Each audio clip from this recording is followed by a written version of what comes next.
Olá, sejam todos bem-vindos hoje aqui, 27 GeoBR.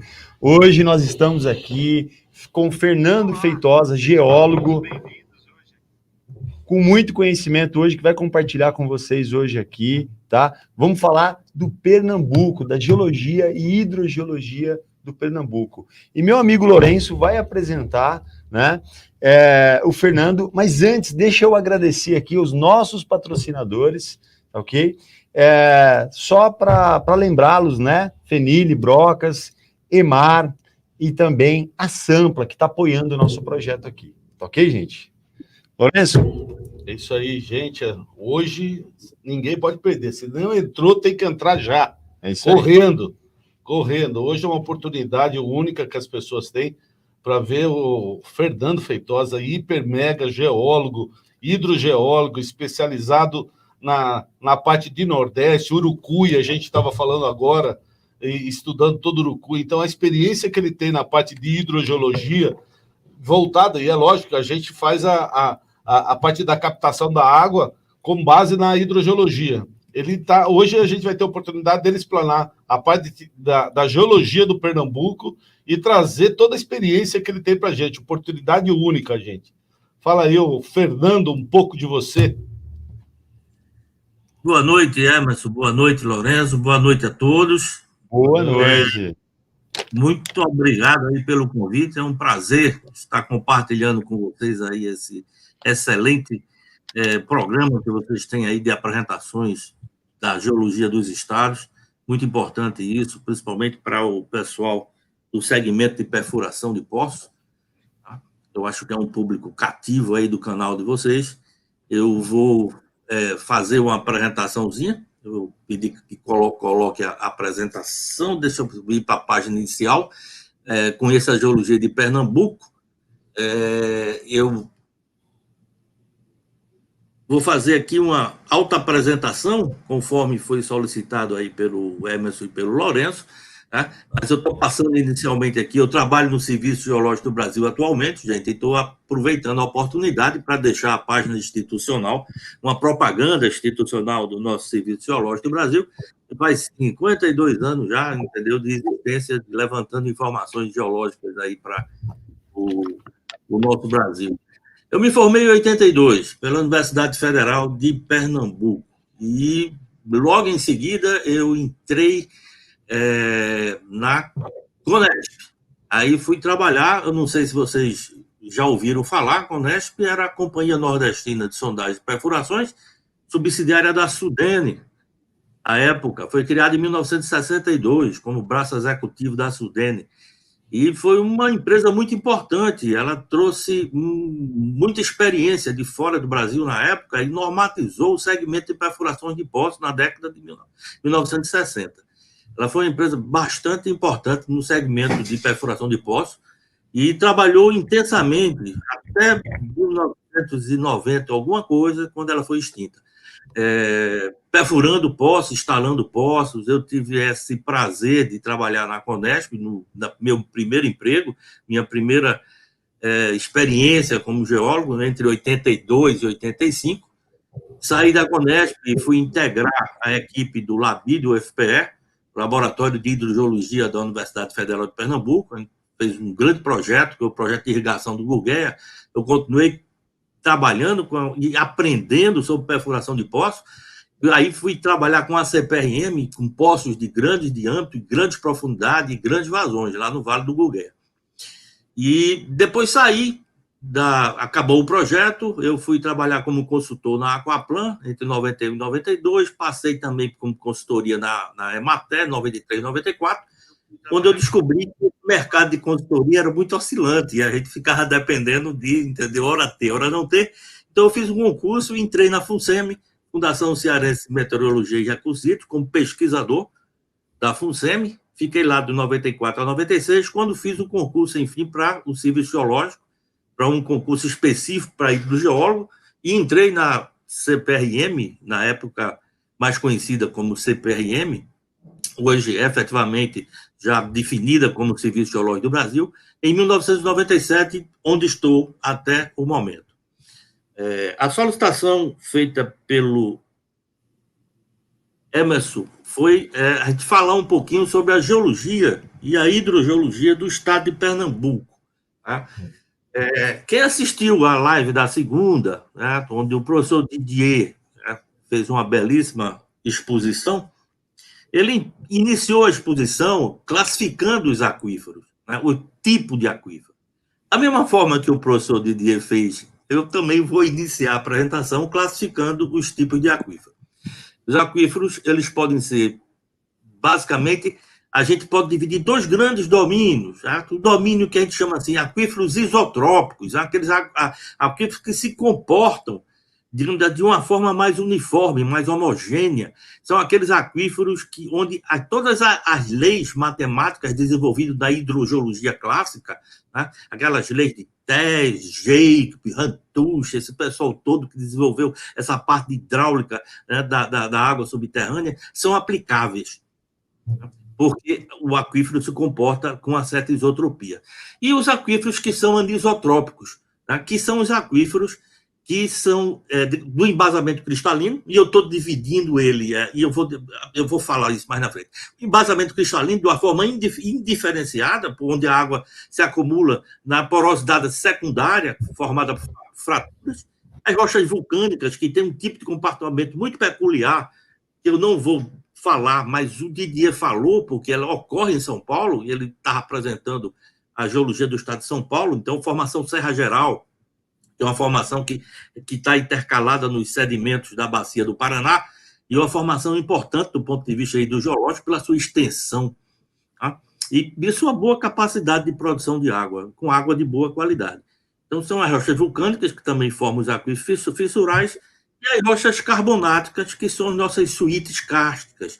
Temos algumas suítes importantes em Minas Gerais, tem a Bahia, o grupo Salitre, Bambuí, forma uma grande área, né, de cárstico, que é explorada muito intensamente. Tem o aquífero Jandaíra, no Rio Grande do Norte, a formação que recobre todo o arenito sul da Bacia Potiguar, né, também uma formação kárstica importante. Nesses aquíferos anisotrópicos, essa figurazinha aqui é uma figura clássica que eu sempre usei, é uma figura simplista do ponto de vista geológico, mas que ela traz uma mensagem muito clara do que são esses tipos de aquíferos. Os aquíferos porosos, que são aqueles mais uniformes, né, ou mais homogêneos, você tem aqui o que se chama de superfície freática, ou seja, você tem uma zona de saturação, né, dessa linha azul aqui que está na figura para baixo, toda essa zona está saturada com água. Então, você pode fazer um poço aqui ou mais para cá, ou mais para lá, e sempre você vai obter água. Essa pode ser uma vazão um pouco maior, um pouco menor, mas a probabilidade de você não achar água nesses tipos de aquífero é muito pequena. Já nos aquíferos anisotrópicos, que é o embasamento cristalino, como está representado aqui nessa figura, você tem fendas que podem estar saturadas com água, como esse poço aqui, que está aqui pintadinho de azul, representando a água. Está mostrando, ele aqui captou uma sequência de descontinuidades que estavam saturadas com água, então ele teve água, tá? Mas você pode ter poços secos, completamente secos, como é a realidade do cristalino semiárido do Nordeste.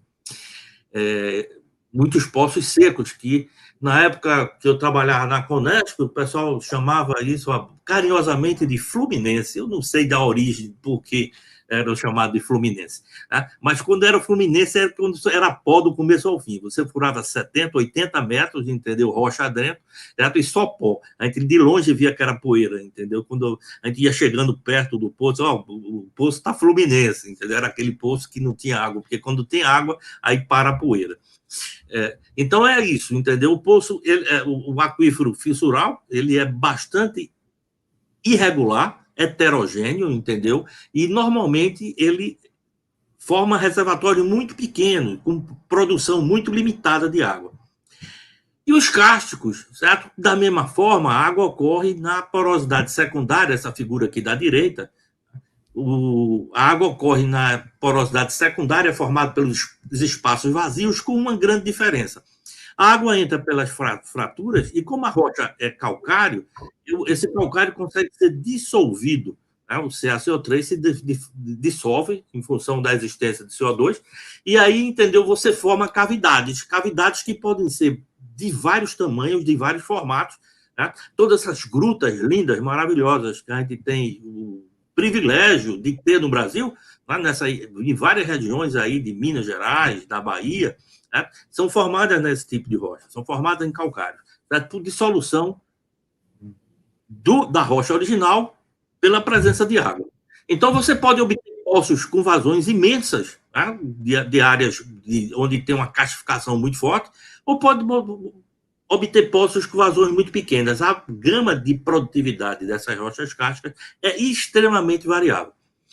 Ok, gente, vou passar em frente aqui para fazer uma diferenciação. É a seguinte.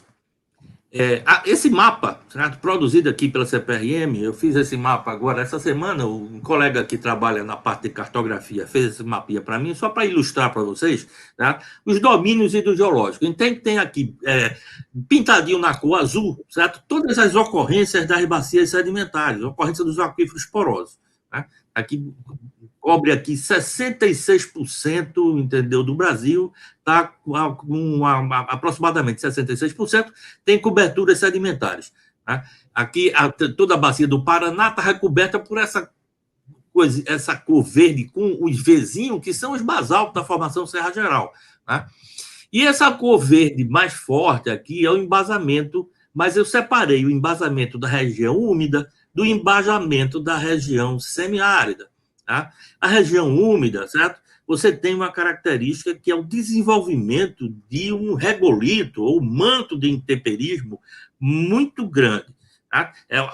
O tempo geológico, a gente está falando de tempo geológico, a ação água, entendeu? E rocha, já que o clima permite uma pluviometria muito mais intensa, então a ação dessa água sobre as rochas gera o intemperismo das rochas, formando esse manto de intemperismo. Aí na região sudeste, especificamente São Paulo, a tese de doutorado aí do Manuel Filho aí, 1998, acho, entendeu? Ele fez a mediana dos dados e apontou uma mediana, porque a distribuição é muito heterogênea, então ela não é uma distribuição normal, é uma distribuição log normal, então a mediana representa melhor.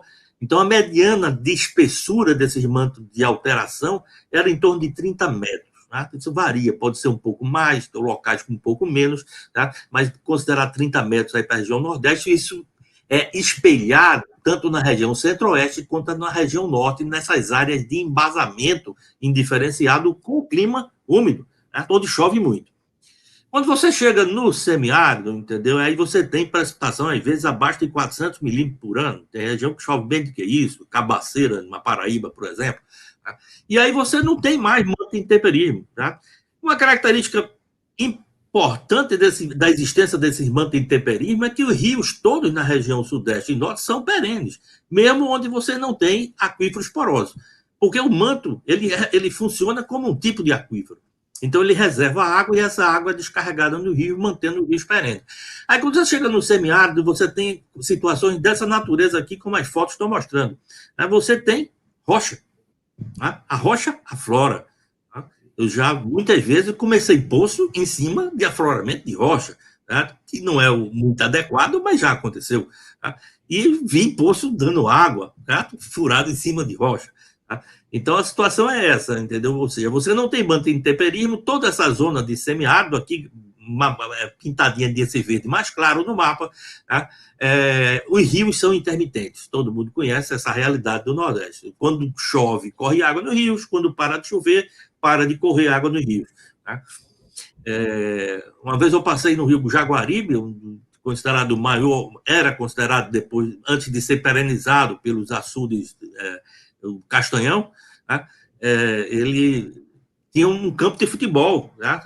Passava por cima da ponte e embaixo tinha um campo de futebol, o pessoal jogando futebol lá no meio do rio, entendeu? Isso era uma fotografia icônica, né? Da falta de água correndo um dos maiores rios do Nordeste, no Rio Jaguaribe, tirando o São Francisco. E aí você tem dois comportamentos, né? Pegando aqui emprestado aqui essa figura aqui do Arned 89, do Legrand 2004, tá?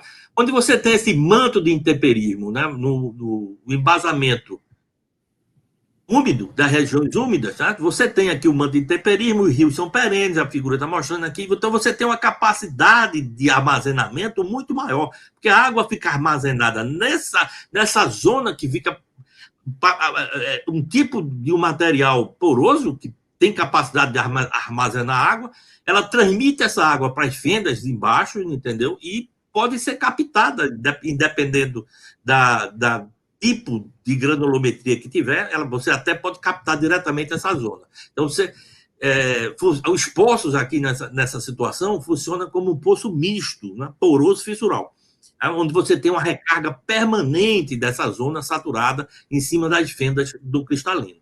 Tá? Já no caso do Nordeste, onde você não tem o manto intemperismo, você não tem essa zona nenhuma. Então, você tem aqui rocha, né? Uma zona de alteração da rocha, entendeu? Então, a capacidade de armazenamento já começa pequena e tende a diminuir com a profundidade. Então, enquanto no cristalino do embasamento nas regiões úmidas, você consegue vazões que podem chegar a 25, 30 metros cúbicos por hora, tá? A mediana, certo, de vazões aqui no cristalino semiárido, entendeu? É 1,7 metros cúbicos por hora. Tá? Ou seja, você consegue até vazões maiores, mas eu falo disso mais na frente, em casos muito específicos.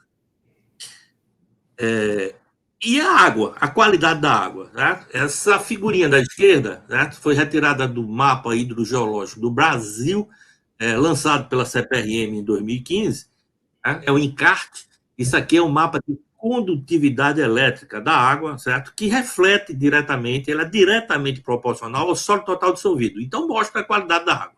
Tá?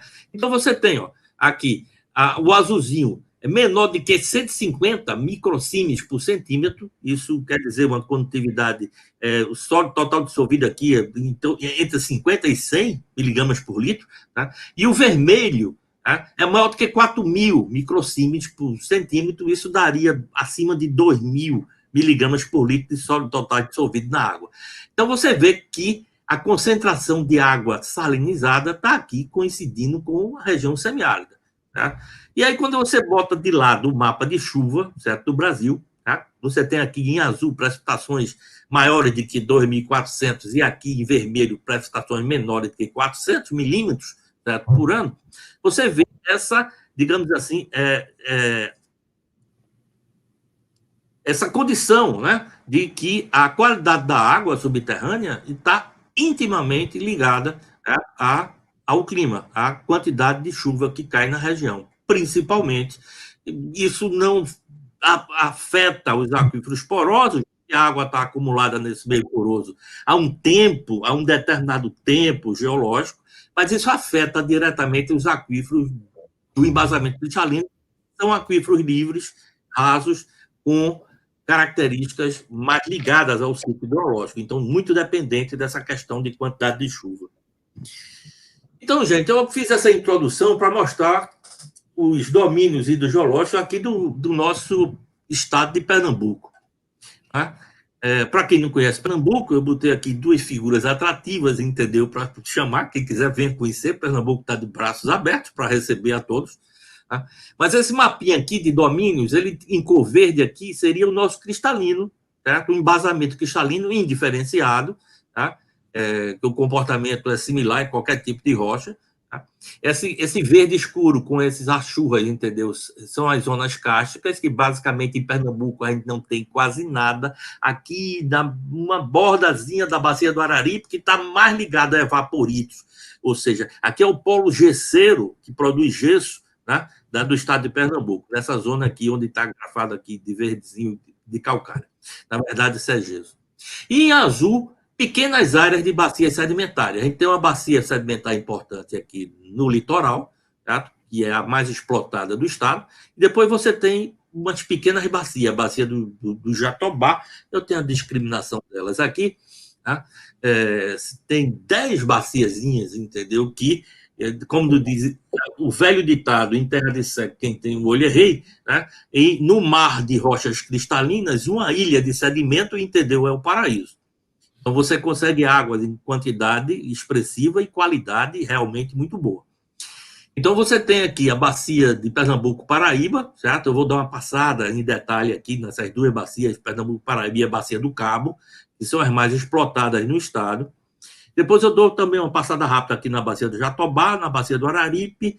Aí eu vou pular algumas, porque os comportamentos são todos similares, entendeu? Eu vou apresentar Belmonte, Mirandiba e Betânia, que aqui pode ser chamado também de Araras. Araras é o nome mais antigo, é chamada atualmente de bacia de Betânia. As outras pequenininhas, Tupanaci, Fátima, Flores, você tem umas minúsculas que também, entendeu, tem o mesmo tipo de comportamento, ou seja, mesmo aquífero, mesmas profundidades, o mesmo tipo de poço que faz a captação. Então, tem essas similaridades. Opa, entrou. Então, vamos aqui para a nossa bacia costeira. A gente tem duas bacias, na verdade. A gente tem a bacia Pernambuco, certo? Vamos olhar aqui para essa figura aqui do lado esquerdo da apresentação. Aqui, o contorno em vermelho aqui está me dando o meu estado de Pernambuco, tá? E aqui minha zona costeira com duas bacias. O lineamento Pernambuco, que quem já olhou para a geologia estrutural do Brasil, o lineamento de Pernambuco é uma das grandes estruturas que tem no Nordeste, né, que cruza o Nordeste inteiro, um falhamento muito importante. Ele secciona, ele divide as bacias em duas. Tá? Para norte, você tem a bacia Pernambuco-Paraíba, ela tem continuidade para o Rio Grande do Norte e tem teorias, entendeu, que ela emenda com a bacia Potiguar, tá? Então, ou seja, seria todo um contexto sedimentar aí da época de separação dos continentes. E você tem para sul, a partir do lineamento Pernambuco, que está aqui, você tem a bacia vulcano-sedimentar do Cabo. O Cabo Ipojuca, conhecido também como Ipojuca, o vulcanismo Ipojuca, que acontece aqui no meio dessa bacia.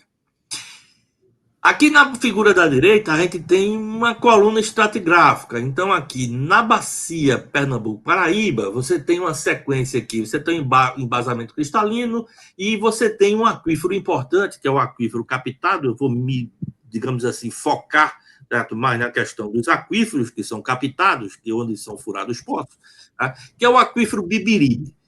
Na verdade, é Bibiribe-Itamaracá. Certo? Antigamente, tá? Quando eu estudava geologia, quando eu fui estudante de geologia, entendeu? Era Bibiribe, tá?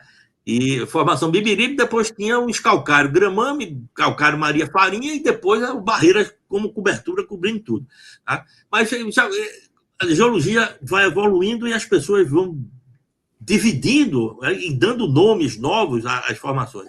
Então, o Bibiribe superior, que era um arenito calcífero, o Bibiribe é um arenito muito bem homogêneo, entendeu? Granulometria média, grosseira, entendeu? Que dá uma quantidade, uma potencialidade muito boa, tem poços de vazões muito altas. Na sua parte superior, ele tinha uma característica de ser calcífero, né? Por conta da existência de calcário. Ele começou com arenito calcífero e gradou aqui para os calcários. E aí separaram, hoje em dia chama-se formação Bibiribe e formação Itamaracá, essa parte mais calcífera. Aí você tem os calcários. E do lado direito da formação Cabo, certo? Você tem a formação Cabo lá embaixo, entendeu? Isso pode chegar a 2.000 metros. Aqui tem uma espessura máxima de 400 metros, aqui na bacia do 400, 500 metros da bacia Pernambuco-Paraíba, que é ao norte. Já ao sul, você tem aqui dois grabes, entendeu? O grabe de Piedade e o grabe de Cupe. Tá? Aqui a Petrobras furou um pulso aqui no grabe de Cupe, aqui com mais de 2.000 metros de profundidade. Então, você tem informações basais, tem a suíte vulcânica, Ipojuca, tá? E, na verdade, você tem aqui uma formação aquífera que é captada aqui do Recife, que é a formação Cabo, em sua face superior e sua face inferior, separada por uma formação, por uma aquiclude, que aparentemente seria um tipo de argila um pouco arenosa, mas que separa a parte superior da parte inferior da formação Cabo. A situação fica bem esclarecida, certo? Ao a gente examinar esse perfil, que é um perfil esquemático para explicar como funciona essa questão. Você tem aqui o lineamento Pernambuco, aqui bem no meio, separando as duas bacias. Para cá, você tem, você vai para o norte, então você tem um embasamento cristalino mais raso, tem a formação, o aquífero Bibiribe, Tá? E para a esquerda você tem a formação cabo, onde tem um grave, o embasamento cristalino está muito baixo, aqui está lá embaixo, tá? Tem 2.000 metros de profundidade. Tá? E você tem aqui umas coberturas sedimentares recentes, formado por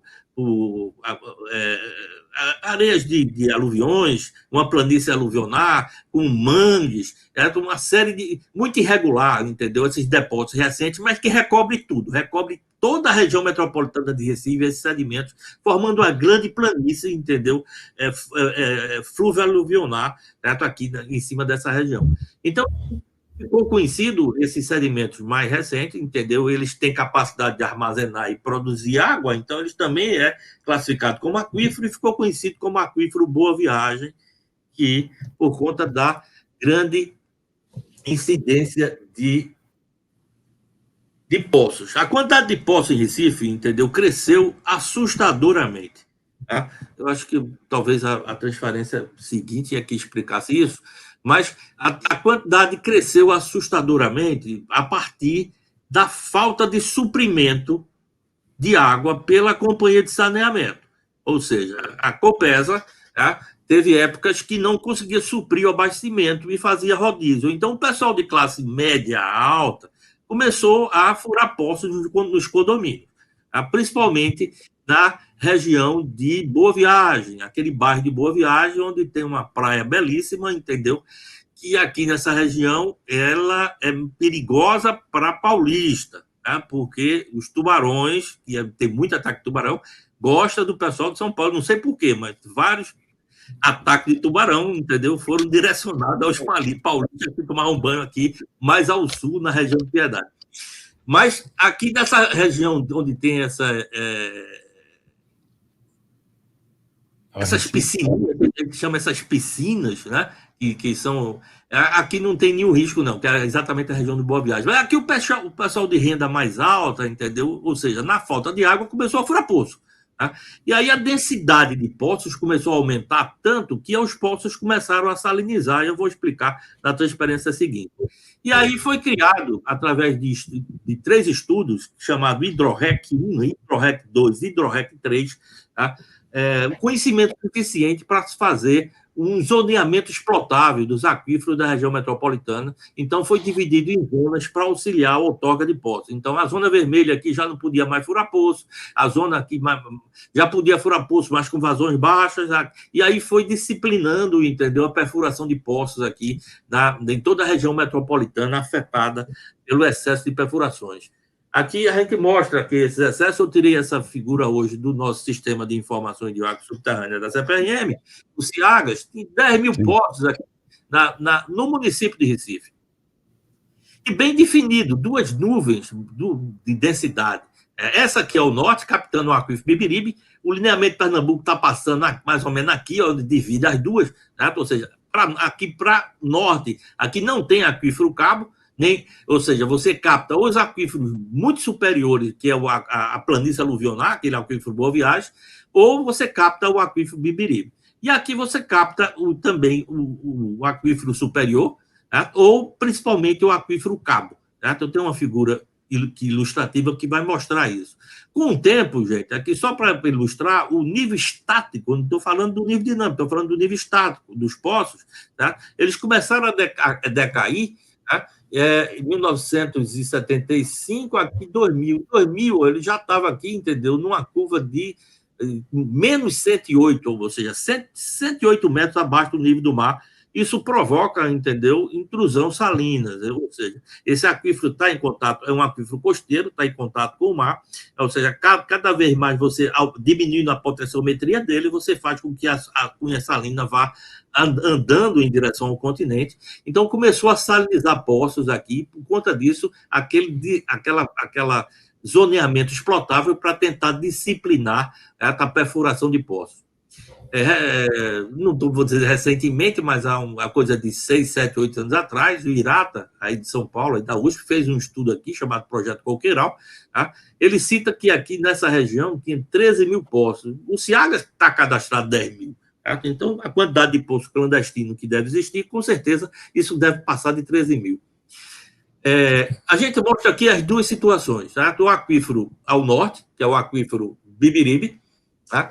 Você tem um corte que vem aqui da região oeste, certo? Desde o cristalino, certo? Até indo em direção ao mar. Tá? Você vem aqui da região oeste para leste e indo em direção ao mar. Então você tem o cristalino, você tem em cima do cristalino tem formação barreiras, e aí começa a ocorrer a formação Bibiribe em patamares, entendeu? E você tem a possibilidade de captar a formação Bibiribe de várias formas. Tá? Você, por exemplo, nesse poçozinho aqui, entendeu? Você tem a formação barreiras, certo? E abaixo você já tem o aquífero Bibiribe. Tá? Nesse outro poço aqui, você tem a formação barreiras, você tem os calcários da formação Gramame Maria Farinha, tá? Você tem os arenitos calcíferos da formação Itamaracá e depois você tem a formação Bibiribe, que é o grande aquífero aí do coisa. Aqui o pessoal botou filtro aqui nos arenitos calcíferos, a água deve ser um pouquinho salobra desse poço.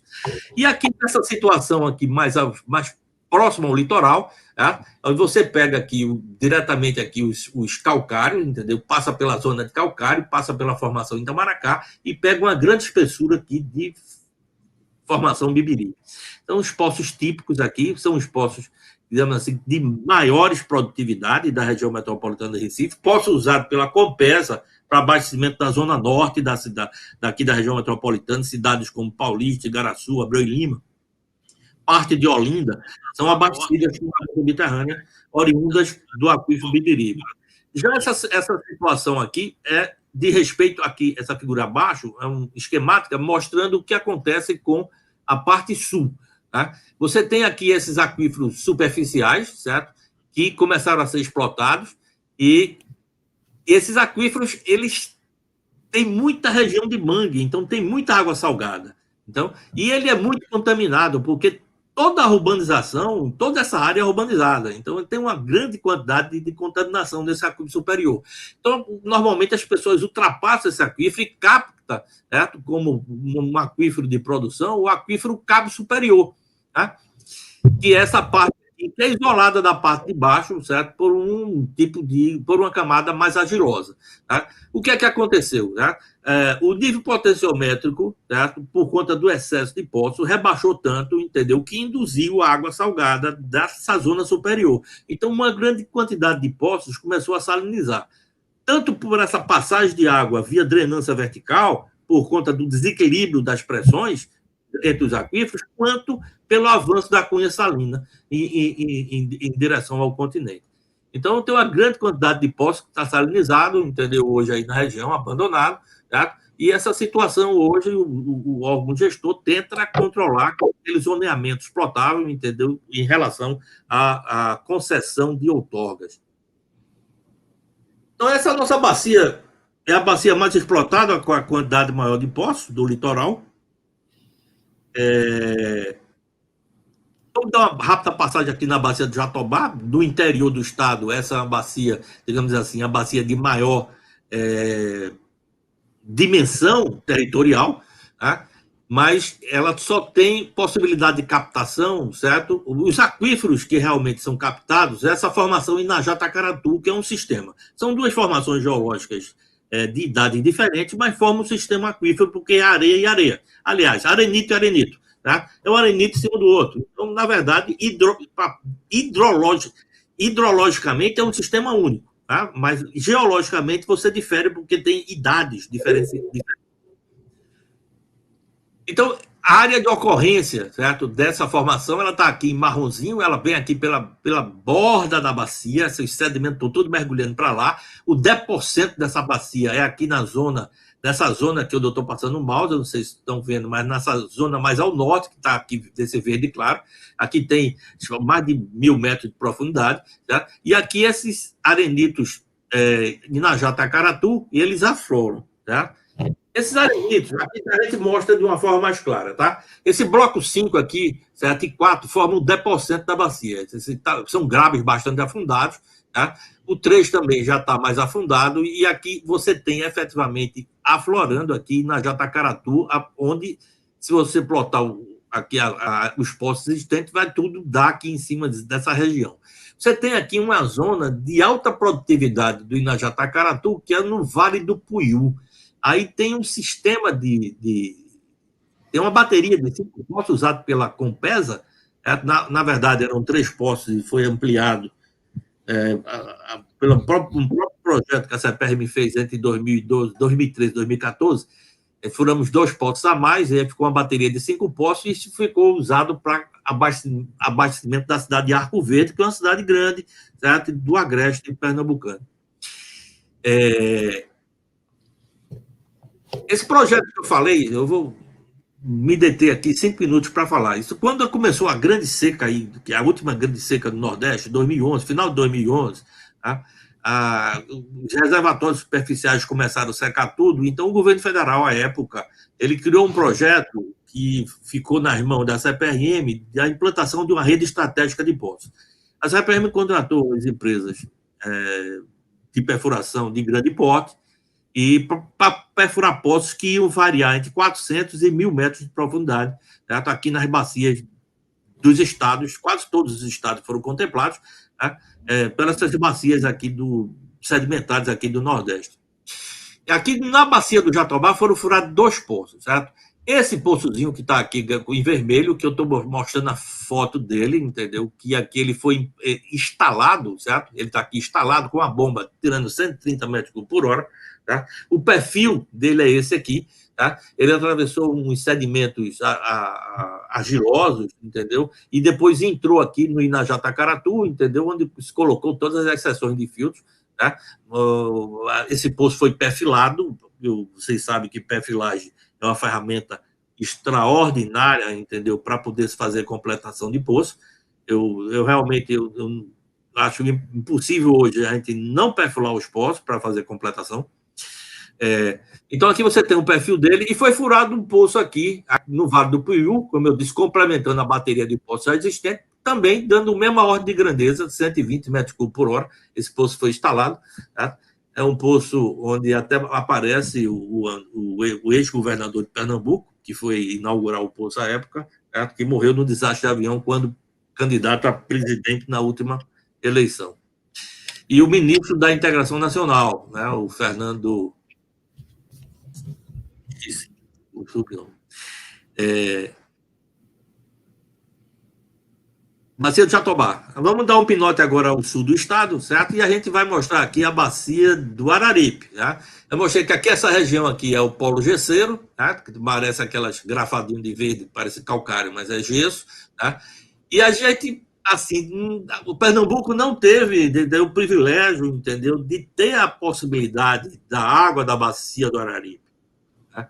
A bacia do Araripe, certo? Ela é inclinada, entendeu, para, se você considerar a direção entre sul e oeste, sudoeste, ela é inclinada sudoeste e nordeste, tá? Então, ela aqui, ó, sudoeste, do lado de cá, para nordeste, ela tem uma inclinação, as camadas estão inclinadas, então toda a água que cai aqui em cima, e essa aqui é um areal enorme da formação Exu, tá? Toda a água que cai aqui e filtra, ela escorre para dentro do Ceará. Tá? Eu faço uma brincadeira com os amigos lá do Ceará, que isso foi coisa de Padre Cício, tá? Lá de Juazeiro. Tá? Quem conhece Juazeiro, já visitou Juazeiro, sabe que Padre Cício teve uma influência muito grande durante muito tempo, e que ele invocou, lá os tempos do passado, onde faltava muita água, ele invocou a presença do Criador, e o Criador veio falar com o Padre Cício, e o Criador chegou e sentou aqui na borda, certo? Da chapada, que era retinha, mas ele sentou na borda. Aí o Padre Cício reclamou porque precisava de água, ele disse, tá certo, tudo bem, reza. Aí foi embora, e aí a bacia ficou inclinada para o lado cearense, e toda a água que chove hoje entra para o lado cearense. Se você fizer uma pesquisa de fonte no Ciagas, certo? Arrodeando essa chapada, certo? Essa região aqui, ó, aqui a gente tem cadastrado 315 fontes, tá? Ou seja, toda a água que entra aqui escorre e sai aqui do lado cearense. Resultado, do lado pernambucano aqui não tem nada. A estratigrafia, certo? Essas formações aqui são arenosas, mas são secas, certo? E o grande aquífero aqui da bacia do Araripe, isso, acho que o Irapos apresentou isso para vocês na época, é a formação Rio da Batateira, Missão Velha, tá? A gente tem uma formação aqui chamada Mauriti, que é a mesma formação lá em Inajá-Tacaratu, ou seja, ela é correlata, certo? cronologicamente, ela é correlata com a formação Tacaratu. Essa é Mauriti. Só toma um nome diferente porque está numa bacia diferente. Mas é praticamente o mesmo tipo de arenito, essa formação Mauriti. Mas, na verdade, o que se capta lá na formação da bacia do Araripe é a formação Rio da Batateira, Missão Velha. Então, o Pernambuco disse, não, se essa formação está lá embaixo, eu vou furar um poço. Aí furou um poço aqui. Um poço de 900 metros, está nesse perfil aqui do lado esquerdo, atravessou aqui toda a sequência aqui de coisas, chegou aqui, pegou a formação Rio da Batateira, Missão Velha, mas com características litológicas muito ruins. O poço deu uma vazão de 26 metros cúbicos por hora, certo? Com nível estático de 360 metros. Então, já você imagina você ter que recalcar essa água 360 metros para chegar na boca do poço. Isso já, essa fotografia é esse poço, certo, existente, ele está paralisado, ele funcionou durante um tempo, certo, para a Compesa, mas ele está paralisado no momento agora, recentemente, numa visita feita por uma equipe nossa agora da CPRM no ano de 2020. Tá? Já características diferentes, certo? Dentro desse projeto de rede estratégica de poços, a gente furou um poço aqui em Juazeiro, tá?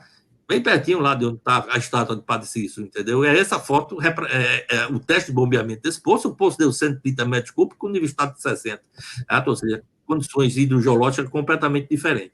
Então, ou seja, esse aquífero da bacia do Araripe é bom no estado do Ceará, mas para o lado pernambucano, efetivamente, ele não tem potencialidade para produzir água.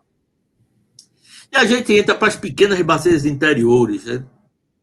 A teoria geológica é que isso era uma bacia só, interligava a bacia do Jatobá, entendeu? A bacia do Araripe, entendeu? Inclusive tem a formação da bacia do Jatobá, chamada Formação Santana, que tem um correlato lá na bacia do Araripe também. Então, houve uma grande erosão e ficou testemunhos, não é? Nos grabens, né? Ficaram testemunhos de bacias. E essas bacias que hoje existem, que a gente chama bacias interiores, são pequenas manchas de sedimento encravadas no embasamento. Tá? Essa, por exemplo, é uma das maiores, a São José do Belmonte. A gente tem uma direção nítida aqui, ó, de grabens, entendeu? Da bacia, aqui na direção noroeste, sudeste, entendeu? E aí os poços aqui, ó, estão todos alinhados nessa direção, os poços de maiores produtividades. Tá? Você chega a ter poços de 150 metros cúbicos por hora, certo? Com nível estático de 10, poços que vão até 250 metros de profundidade. E uma característica desse arenito Tacaratu, esse arenito Tacaratu, é que em determinados lugares, certo? Eu não falei lá quando eu apresentei a bacia do Jatobá, mas no grave do Puyú, por exemplo, entendeu? Ele não precisa colocar filtro. Ele reveste sua parte superior, tá? E o poço fica aberto embaixo, porque o arenito tem um grau de litificação suficiente para não desmoronar e produzir pingos. Então, ele produz água, entendeu? Sem precisar colocar filtros. Você diminui o custo do poço, diminui perda de carga na hora do bombeamento e dá uma série de benefícios em relação à exploração dessa forma. Tá? Então, os poços podem ter filtros como esse aqui ou podem não ter como esse aqui. Esse poço está aqui revestido de sua parte superior, produz 30 metros por hora, com nível estático de 14, tá? E aqui ele está só o buraco aberto dentro da formação, tá? Produzindo água. Aqui tem a bacia de Mirandiba, certo? Outra das pequenas bacias interiores, certo? Aqui um poço típico, esse poço foi locado com geofísica. A geofísica, eu vou contradizer o professor Didier, tá? Que a experiência dele com geofísica não foi boa, mas a minha experiência com geofísica durante meus 40 anos de vida profissional foi excelente, porque efetivamente eu considero a geofísica uma ferramenta fundamental na hidrologia. Tá? Aqui você tem um levantamento gravimétrico feito pela nossa equipe de gravimetria da CPRM, mostrando aqui o deposito da bacia, tá? E a gente locou o poço, e o poço aqui deu 400 metros, entendeu? Produziu, cadê a produção desse poço? Aqui, profundidade 409 metros, 142 metros instalado esse poço. Essa baciazinha pequenininha aqui, encravada no embasamento cristalino. Tá? O poço foi colocado filtro e encascalhado. Certo? Aqui, nessa situação, tá? As características induziam, certo? Ou seja, solicitavam que o poço tivesse revestimento completo, com filtros e encascalhamento. Dentro do mesmo projeto, entendeu? Nesse projeto de rede estratégica, de implantação de rede estratégica, furamos na bacia de Betânia, que é essa bacia pequenininha. Se você botar o mapa de Pernambuco Grande, você vai ver aquela manchinha pequenininha, alongada aqui nessa direção, né? O levantamento gravimétrico também, entendeu? Conseguiu mapear o depósito da bacia, entendeu? E a gente conseguiu furar um poço lá também, 400 metros de profundidade, com 130 metros, produzindo 130 metros cúbicos por hora. Tá? E essas são as expressões, entendeu, da água subterrânea dos aquíferos porosos no estado de Pernambuco. Tá? Tem o litoral, onde será o grande aquífero Bibiribe, que é o maior potencial que nós temos. Depois vem Inajá Tacaratu, na bacia do Jatobá, e nessas pequenas bacias, entendeu, essas ocorrências, essas manchas de sedimento, essa ocorrência do aquífero Tacaratu, principalmente Tacaratu, certo? Que é a parte basal, dando uma produtividade relativa, se bem que você não pode, digamos assim, furar poços de baixo, porque a bacia é muito pequena, e aí você teria efetivamente que ter um controle mais rígido da produção, da quantidade de poços que poderia ser perfurado e retirado de água, já que a recarga é muito pequena em função das condições de pluviometria atual. E o 86% do estado, entendeu, são as nossas rochas cristalinas, tá? Aqui exemplificadas pelas fotografias à esquerda, tá? E aqui um bloco de rocha aqui, certo? Só de cristalino. Você tem um pequeno solo desenvolvido em alguns locais você nem tem a rocha flora, tá? E aí você pode, desculpem, gente, eu passei errado esse negócio, você pode, entendeu, furar poços com água, tá? Ou furar poços sem água. Se quiser alocar um poço com maior probabilidade de acertar a água, tem que chamar o colega Irapso, certo? Que trabalha com eletroreceptividade VLF associado, tá? E a questão é a seguinte, certo? Nesses aquíferos anisotrópicos, principalmente nesses aquíferos fissurais, desse cristalino aqui do Nordeste, o uso de geofísica pode aumentar o nível de acerto, mas para isso o custo, entendeu, fica muito alto. Um poço desse, que é furado, vocês chamam martelo, eu chamo, que na minha época de Condesp a gente usava rotopneumática, então eu chamo furado por rotopneumática, é a mesma coisa, né, furado por martelo. Você encosta a máquina aí no caminhão, entendeu, de manhã, e depois do almoço você já deixa o poço pronto e vai embora. Um poço desse custa menos de 10 mil reais hoje aqui no Nordeste. Aí um estudo geofísico, para você ter um nível de acerto melhor, você vai gastar mais do que isso. Então, ou seja, o custo-benefício do uso de geofísica não compensa. Então, as pessoas preferem furar um poço, deu errado, afasta a máquina, fura outro, deu errado, afasta, fura outro, vai dar água. Certo? Porque a probabilidade, entendeu?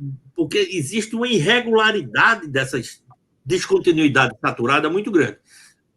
Então, existe sempre probabilidade, entendeu, de acertar. Eu disse que trabalhei na Condesp, lá em 1983, 84, 85, nós éramos 15 geólogos e locávamos poços, entendeu, numa bússola e fotografia aérea. Né? Eu fazia fotografia aérea com um estereoscópio de bolso no local, tá? Para tentar ver as condições estruturais, né? E identificava as fraturas locais, áreas de recarga, etc., e locava nos poços. O índice de acerto dos 15 geólogos, nos 2 anos que eu trabalhei, e a gente colocava, tipo, 15, 20 poços por mês, tá? O nível de acerto oscilava em torno de 70% para todos eles.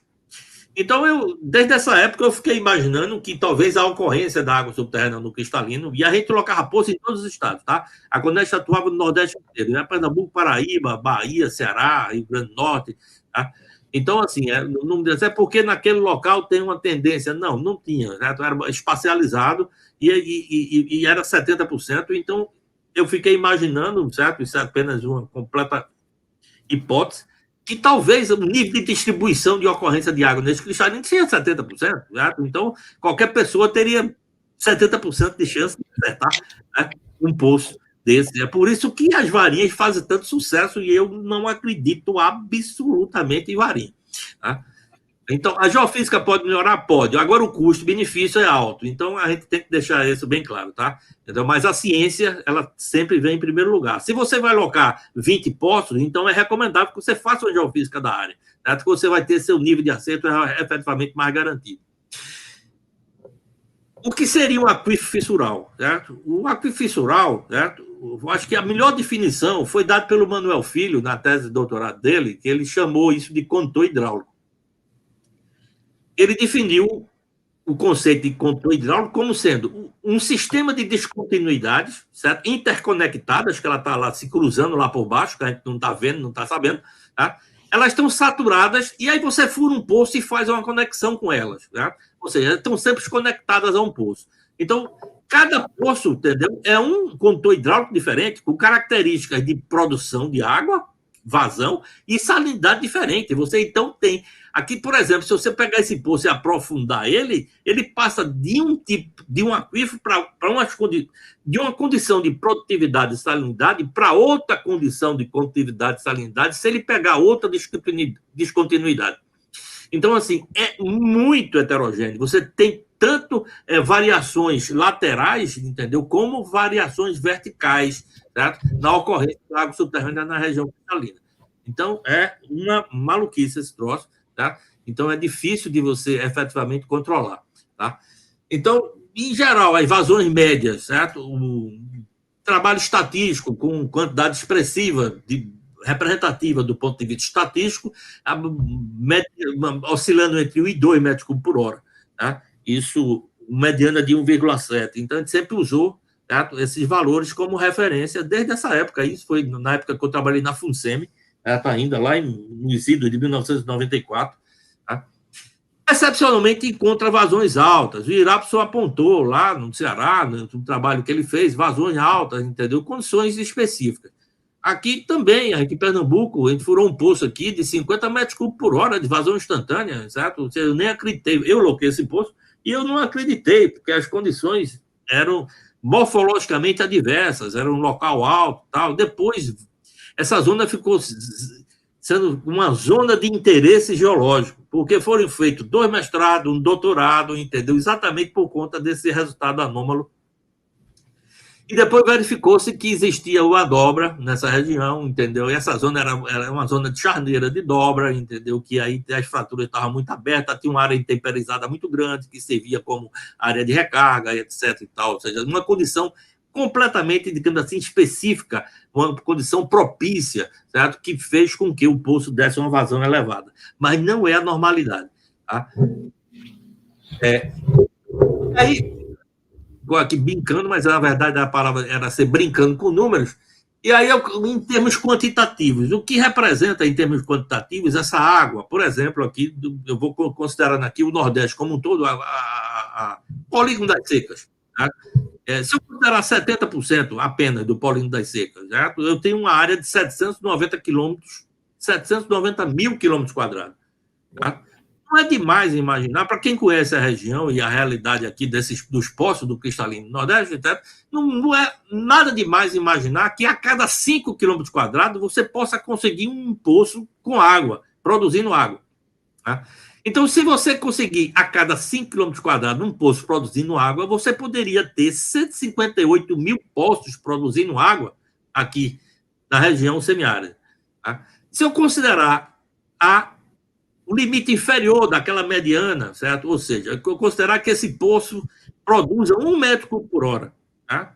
E o litro, que é o que média de catavento, eu botei as fotografiazinhas do catavento aqui de lado dos dois slides, tá? Que a média do catavento pode produzir aí entre 500 e 1.000, certo? Com um bom vento, certo? Produz 1.000 metros cúbicos por hora. Tá? A gente teria 158 mil metros cúbicos por hora, certo? E se eu considerar um regime de bombeamento de 6 horas a dia, ou seja, não, eu deixo meu catavento rodar 6 horas, encheu minha caixa d'água lá de fibra de 5 metros cúbicos, que eu fecho. Tá?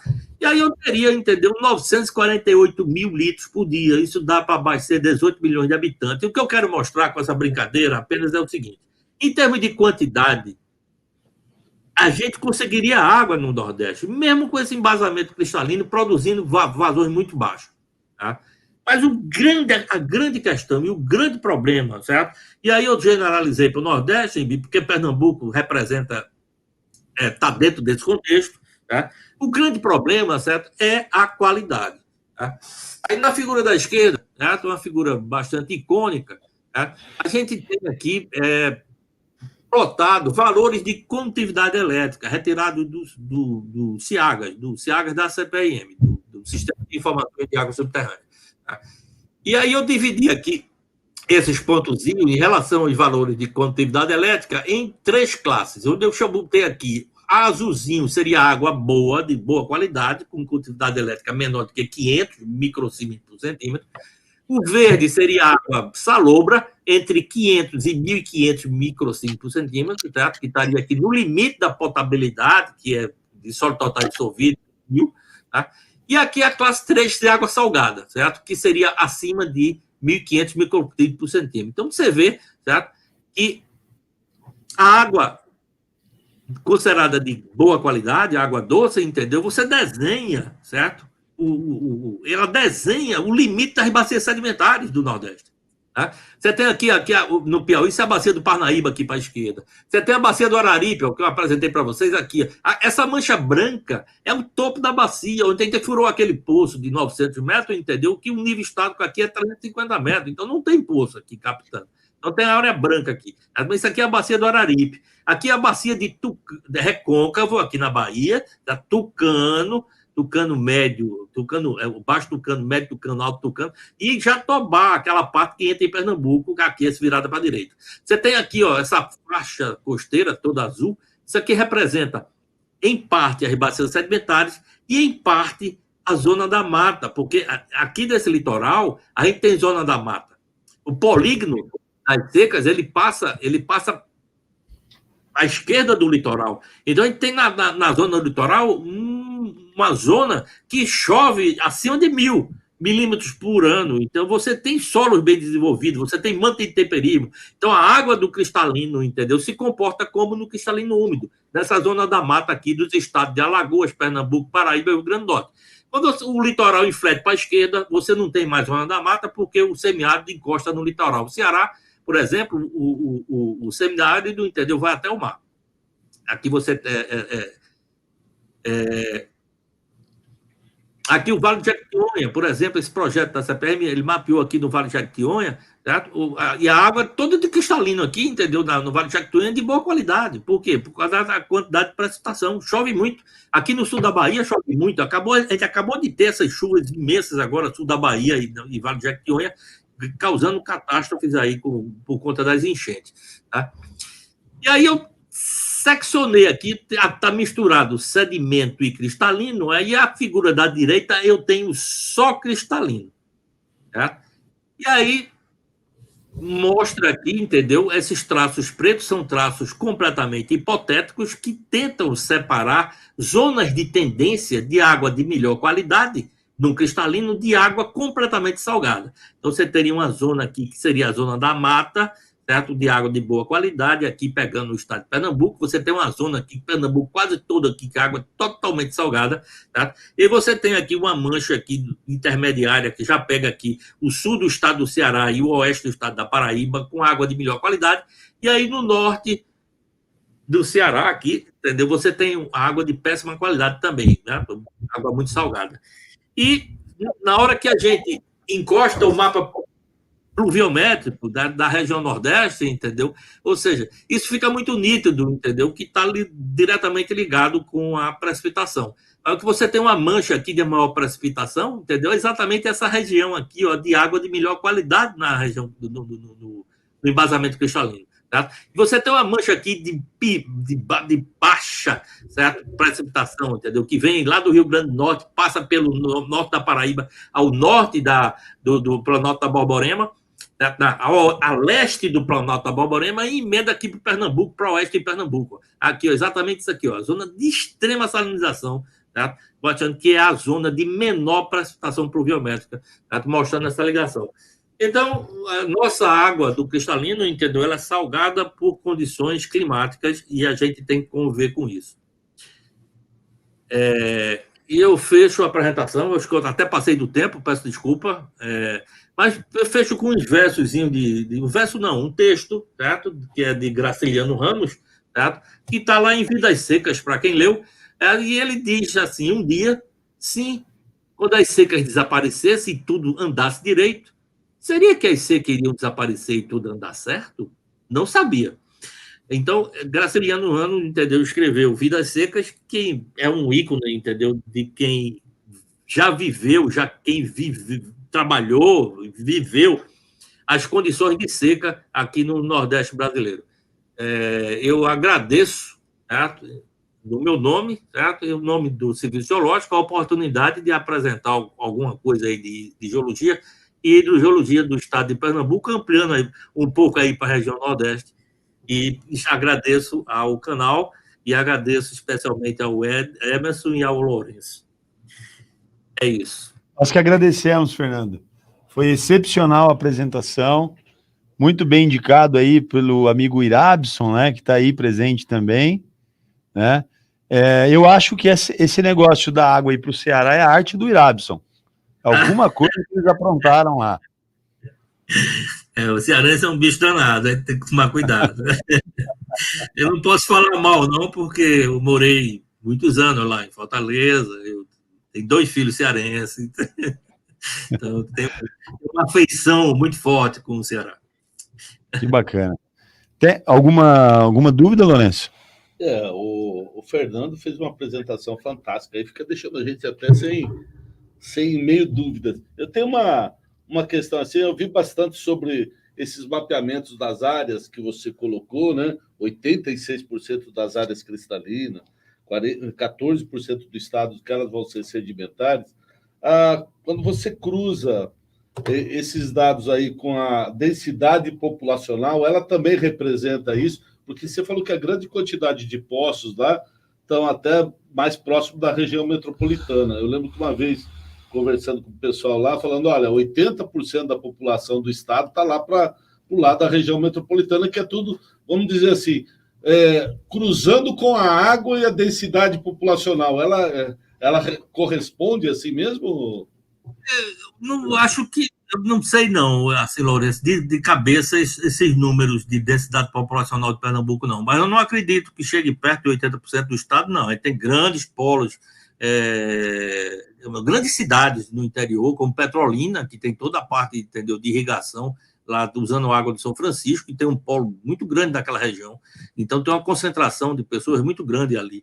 Tem grandes cidades, entendeu, que você vem lá da fronteira do Piauí, entendeu, Araripina, Uricuri, Salgueiro, uma cidade importante do sertão, do centro, tem Serra Talhada, que é uma cidade também importante, tá? Aí você vem Arco Verde, Caruaru, que é um polo enorme, entendeu, de artesanato, tem ali a região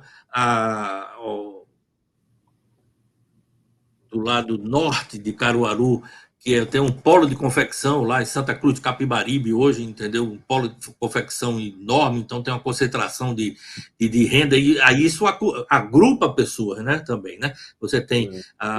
Então você tem uma concentração de pessoas bastante dispersa, eu acho, pelo estado, né?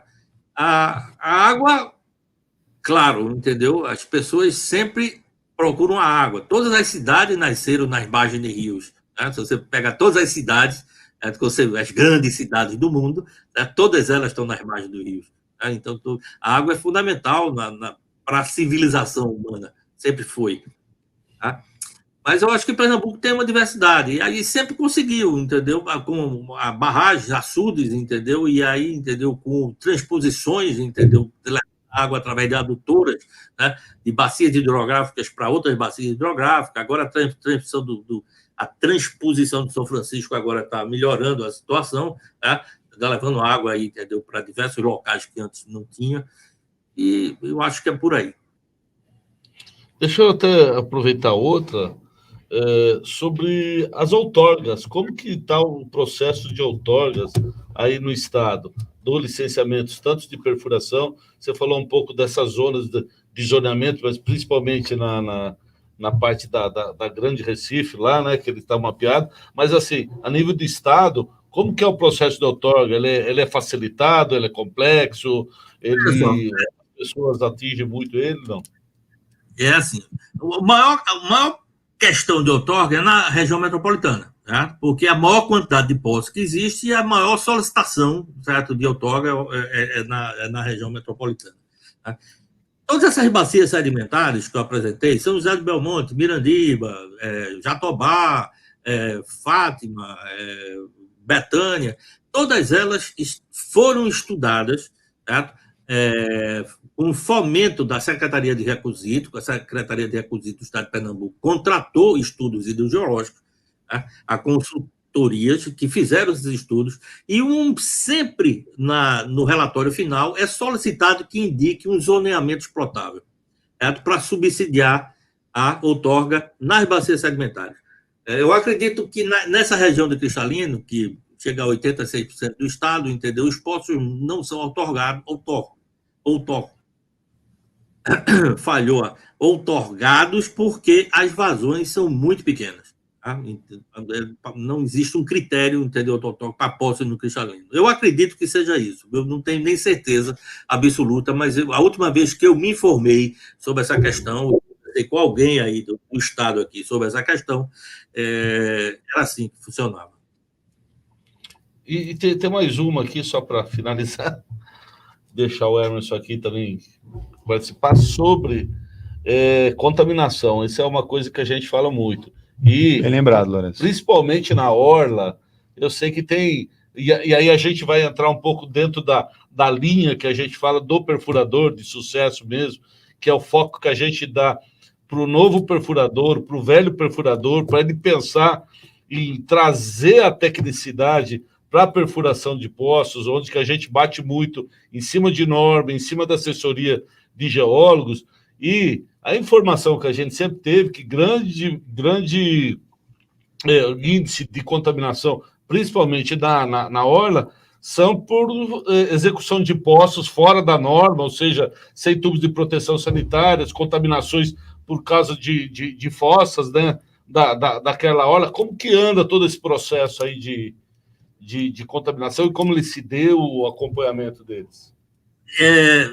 Veja só, com certeza, quando eu apresentei a geologia, né, aqui da região metropolitana, a gente viu que tem uma camada, né, de sedimentos recentes, né, flúvio aluviais, essa planície aluvial que recobre toda a região metropolitana do Recife. Toda não, uma grande parte da região metropolitana é recoberta por esse sedimento que chegam a variar em 30 a 50 metros de espessura. Né? E formam um aquífero. Né? As pessoas, digamos assim, as classes menos favorecidas, né, elas furam poços rasos, furam cacimbas nas periferias, captando água desse aquífero, que é extremamente vulnerável, né, à contaminação. Então, ou seja, a gente está numa zona urbanizada, né, ou seja, toda preenchida, entendeu? Então, esse aquífero está totalmente contaminado. Né? E os aquíferos mais abaixo, tanto na parte norte de Recife, que é o aquífero Bibiribe, quanto na parte sul, que é o aquífero Cabo, entendeu? Eles começaram a sofrer processos de contaminação por poços mal construídos. E a incidência disso ocorreu, certo, nos grandes períodos. Certo? Hoje isso já não ocorre mais, mas houve períodos aí no tempo onde a Compesa falhava, que eu citei isso durante a apresentação, a Compesa falhava com o abastecimento, ou seja, não supria. Certo? Então as pessoas contratavam poços e a demanda por poço aumentou, mas aumentou de uma forma exponencial. Tá? E quando acontece um aumento exponencial de um determinado segmento, o que é que acontece? Todas as pessoas que tinham um pouco de dinheiro investiram, certo? Ou seja, então tinha advogado comprando máquina de perfuração, médico comprando máquina de perfuração e entregando, entendeu? Essa coisa, entendeu? A qualquer pessoa que sabia pelo menos manobrar aquilo ali, furar lá aquele buraco. Tá? Então, os poços não tinham o menor controle técnico, e aí furavam poços, efetivamente, que viravam canais né, diretos de contaminação da superfície, principalmente do aquífero Boa Viagem, essa cobertura que é conhecida como aquífero Boa Viagem, essa que está lá contaminado não só por contaminação antrópica, mas também, certo, por contaminação natural, porque ele tem águas salinizadas, entendeu? Água de péssima qualidade, e levando essa água lá para baixo, certo? Contaminando o aquífero que estava lá protegido. Certo? Então aconteceu isso muito durante algumas épocas aqui, principalmente na época que a companhia de saneamento não dava não supria suficientemente, entendeu? Principalmente os bairros, entendeu? Onde estava concentrado pessoal de média e alta renda. Então, esse pessoal, ele tinha que se virar, entendeu? E se virar era arranjar poço, né? Furar poço. Então, aconteceu esse tipo de coisa aí, certo? Que auxiliou bastante aí na contaminação, certo?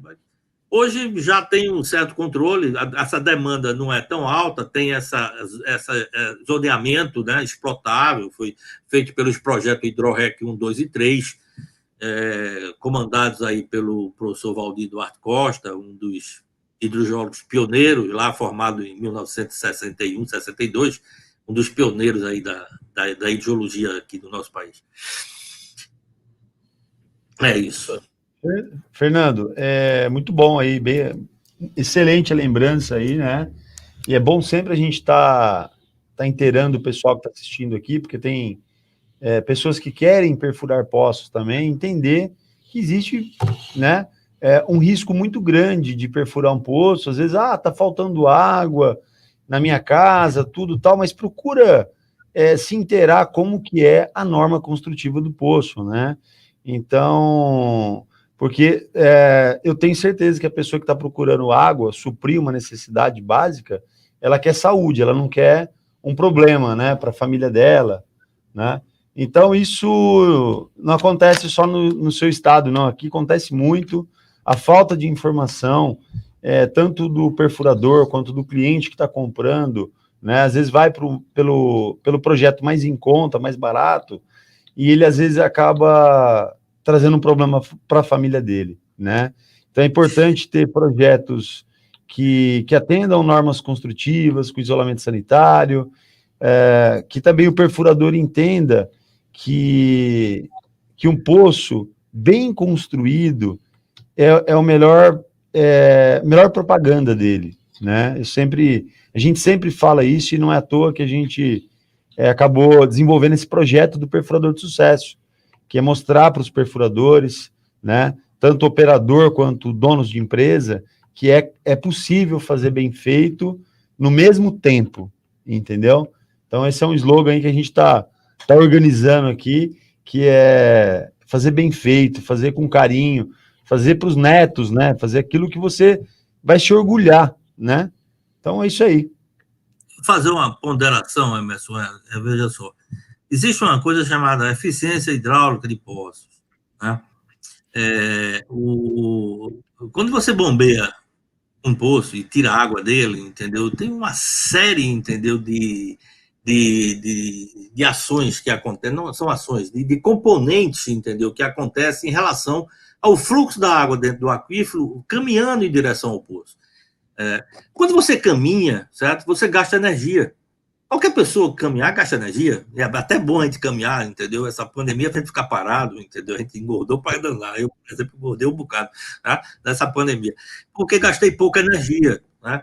Então, ou seja, a água gasta energia. Essa energia se chama perda, que a gente chama a energia da água, a gente chama de carga hidráulica. Então, são as perdas de carga envolvidas no bombeamento do poço.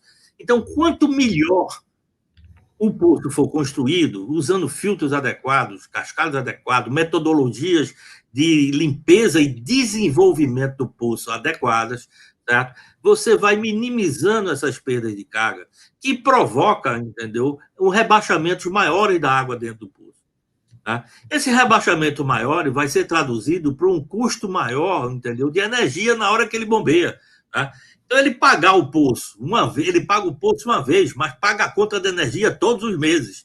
Você está entendendo? Ou seja, é muito mais negócio você investir um pouco mais e fazer um poço melhor construído, tá? Porque o custo de energia no final vai ser reduzido, tá? Se a sua eficiência hidráulica do poço for boa. Né? Essa é uma questão que eu acho que é importantíssima, tanto para o perfurador, mas muito mais para os clientes, entendeu? Que vão ficar usando o poço e pagando essa conta, né? Por anos a fio. Né? Então, ou seja, façam poços com empresas, entendeu? Que efetivamente trabalhem dentro das condições técnicas adequadas, né? Para que você tenha poços bem construídos e de altas eficiências hidráulicas. Essa é a nossa missão, Fernando. É isso. Fernando, muito obrigado, então. Eu agradeço imensamente aqui, toda a nossa equipe aqui, por agraciar com essa apresentação maravilhosa aqui. Eu falo que a gente... É muita generosidade do Irabson em apresentá-lo, você estar aqui, já está apresentando outros geólogos para a gente também, para vir aqui compartilhar com a gente, não só comigo, com o Lourenço, com todos nós aqui, né, com as pessoas que acompanham o canal, tá ok? Então, muito obrigado mesmo. Eu que agradeço. Agradeço muito ao Irapso, que está aí, se estiver ouvindo, Irapso, um abraço. E a vocês aí do canal, né? A você e ao Lourenço pela acolhida muito boa, pela recepção ótima que vocês me deram e a oportunidade de falar, né, para as pessoas que ouvem aí. É sempre bom falar de água. É sempre bom. É uma coisa que a gente convive com ela profissionalmente desde o primeiro momento, né? E 40 anos fazendo isso, entendeu? Uma coisa que a gente faz de coração. Okay. Muito grato, um abraço aos dois. Eu espero que a gente mantenha contato e consiga outras oportunidades para conversar. Quiçá o Congresso de Geologia em São Paulo.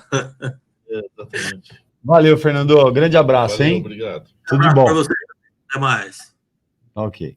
Pessoal, agora é o seguinte, deixa eu falar aqui, o Fernando acabou de falar da construção, da importância da construção, e como que a gente toma essa consciência de construir de forma com qualidade, né, com perfeição. Como que você pode fazer isso? Usando um material adequado de revestimento do poço, né? Você pode usar os tubos da EMAR, que é um tubo de excelente qualidade, que você vai, com certeza, ter...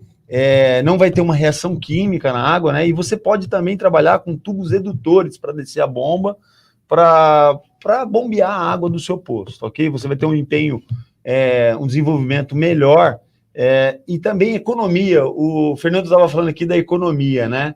Imagina você instalar lá um tubo de aço e aí, a cada um ano, você tem que trocar a tubulação, né? Então, hoje, a EMAR tem tubos e luvas também, tá? E o tubo de inspeção de nível, que é aquele de 3/4, ok?